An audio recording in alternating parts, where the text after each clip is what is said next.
Friends, मैं doctor उपासना त्यागी welcome करती हूँ आप सभी का अपने YouTube channel doctor mom remedies में। आज हम 3 ऐसे प्रमुख कारणों के बारे में बात करेंगे जो ऐसे लक्षण हैं जो अगर आपको दिखाई दे रहे हैं तो इट मीन्स कि आपके अंडे की क्वालिटी अच्छी नहीं है। जो अंडा है या तो वो ठीक तरह से बिल्कुल नहीं बन रहा है या हो सकता है कि बन ही नहीं रहा हो। तो अगर वीडियो आपको अच्छी लगे तो लाइक कीजिएगा, औरों के साथ शेयर कीजिएगा। कोई क्वेरी हो आप कमेंट कर सकते हैं। चैनल को सब्सक्राइब कर लीजिए, नोटिफिकेशन बेल आइकन ऑन कर दीजिए कि आने वाली सभी वीडियोस की नोटिफिकेशन मिले। और अगर आप चाहें तो मुझे इंस्टाग्राम पर भी फॉलो कर सकते हैं। तो चलिए वीडियो को स्टार्ट करते हैं। ऐसे 3 लक्षण जो अगर आपको दिखाई दे रहे हैं तो इट मीन्स कि आपका जो अंडा की क्वालिटी है, आपकी जो एग क्वालिटी है वो अच्छी नहीं है और आपको डेफिनेटली उसके ऊपर ध्यान देना चाहिए। उसके लिए कुछ करना चाहिए, कोई मेडिकेशन या डॉक्टर को कंसल्ट करके या अपनी लाइफस्टाइल में चेंज करके अच्छी हेल्दी डाइट लेकर उसे ठीक करना चाहिए। ये जो 3 लक्षण हैं इनके ऊपर ध्यान देना इसलिए बहुत ज़रूरी है कि अगर आप एक ऐसी महिला है जो कंसीव करने के लिए ट्राई कर रही हैं या बहुत टाइम से कंसीव करना चाह रही हैं पर नहीं हो रहा है, प्रेगनेंसी रुक नहीं रही है, तो हो सकता है कि आपको ये लक्षण आ रहे हो पर आपने कभी इन्हें नोटिस नहीं किया और आपको पता ही नहीं चल रहा है कि जो आपके अंडे की क्वालिटी है वो अच्छी नहीं है, तो प्रेगनेंसी कैसे रुकेगी।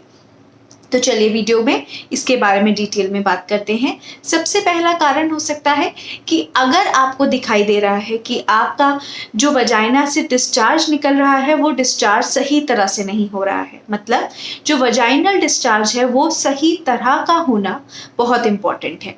बहुत सारे लोगों को पूरे महीने बहुत गीलापन लगता है, बहुत ज़्यादा वजाइनल डिस्चार्ज होता है, तो ये होना भी बहुत नॉर्मल नहीं है। किसी को इतनी ज़्यादा ड्राइनेस रहती है हर टाइम पर कि उसको बिल्कुल भी वजाइनल डिस्चार्ज नहीं होता, तो ये होना भी बिल्कुल नॉर्मल नहीं है। वजाइना का डिस्चार्ज बहुत इंपॉर्टेंट है क्योंकि वजाइनल डिस्चार्ज आपकी जो फर्टिलिटी है उसके बारे में बताता है। वजाइनल डिस्चार्ज आपको हेल्प करता है प्रेगनेंसी कंसीव करने में, वो हेल्प करता है स्पर्म को बॉडी के अंदर जाने में। तो वजाइनल डिस्चार्ज की कंसिस्टेंसी और अमाउंट सही तरह का होना बहुत ज़रूरी है। अगर वजाइनल डिस्चार्ज के बारे में बात करें तो वो स्पेसिफिकली जिस टाइम पर पीरियड्स होते हैं उस टाइम से 1-2 दिन पहले और पीरियड्स के 1-2 दिन बाद भी थोड़ा हो सकता है, और स्पेसिफिकली जिस टाइम पर ओव्यूलेशन होता है उस टाइम पर जैसा अंडे की कंसिस्टेंसी होती है, सफ़ेद वाला जो भाग होता है थोड़ा स्लिपरी सा, थोड़ा अगर आप उसको उंगलियों के बीच में रख के इस तरह से खोल के देखेंगे तो वो ऐसे एक धागे की तरह आपको दिखाई देगा, स्ट्रिंग जैसा दिखाई देगा। वो ऐसा नहीं होगा कि सिर्फ एक जगह थोड़ा सा इस उंगली में रह जाए, इसमें नहीं, वो ऐसे खींचेगा। और वो क्यों होता है? क्योंकि वो पैसेज प्रोवाइड करता है जिससे स्पर्म महिला की बॉडी में अंदर तक चला जाए। तो इसलिए सही कंसिस्टेंसी और क्वांटिटी का और क्वालिटी का वजाइनल डिस्चार्ज होना बहुत इंपॉर्टेंट है। तो अगर वो आपको ठीक तरह से नहीं हो रहा है तो आप समझ जाइए कि प्रेगनेंसी ठहरने में डिफिकल्टी आएगी आपको। जो नेक्स्ट है वो है कि ऐसा तो नहीं है कि जो आपके पीरियड्स हैं वो इर्रेगुलर हैं, और इर्रेगुलर पीरियड्स को लेके लोगों की बहुत बड़ी मिसकंसेप्शन है कि अगर पीरियड्स बहुत लंबे समय से नहीं आए हैं तो वो ही इर्रेगुलर हैं। जी नहीं, अगर आपको बार बार जल्दी पीरियड्स आते हैं, महीने में 2-2 बार पीरियड्स आ जाते हैं, या आपको बहुत लंबे ड्यूरेशन तक पीरियड्स नहीं आते हैं, तो ये दोनों ही कैटेगरी आपकी इर्रेगुलर पीरियड्स में आती हैं और इन दोनों ही कैटेगरी में आपका जो अंडे की क्वालिटी है वो अच्छी नहीं है।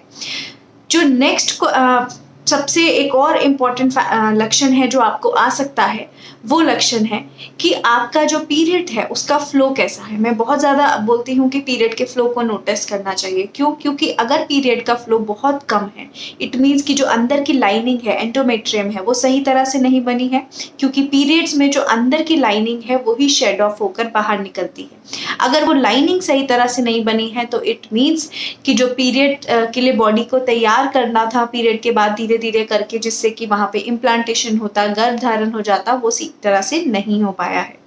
तो डेफिनेटली प्रेगनेंसी नहीं ठहरेगी। अगर पीरियड बहुत हल्का आता है, सिर्फ 1-2 दिन आता है, या पीरियड बहुत लंबे समय तक आता रहता है, 10-15 दिन तक आता रहता है और कई बार दवाई भी लेनी पड़ती है वो ब्लीडिंग रोकने के लिए, तो उसका भी कारण ये है कि बहुत ज़्यादा हार्मोनल इम्बैलेंस है बॉडी के अंदर और उसकी वजह से भी गर्भ नहीं रुकेगा क्योंकि अंडा सही तरह से नहीं बन रहा है। तो ये जो सारे तीनों फैक्टर्स हैं ये बहुत इंपॉर्टेंट लक्षण है। एक महिला को जो प्रेगनेंसी के लिए ट्राई कर रही है उसको इन लक्षणों के ऊपर ध्यान देना चाहिए, और अगर ये लक्षण आपके शरीर के अंदर आ रहे हैं तो आपको इनके बारे में डॉक्टर से कंसल्ट कंसल्ट करना चाहिए। आपको इनके लिए होम रेमेडीज़ भी अवेलेबल हैं, वो कर सकते हैं।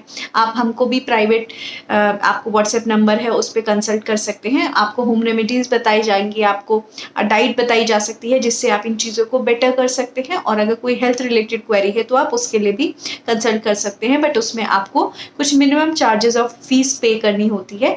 अदरवाइज आप यहाँ कमेंट कीजिए। कई बार टाइम लग जाता है कमेंट का रिप्लाई करने में, बट मैं ट्राई करती हूँ कि सभी लोगों को रिप्लाईज जाए।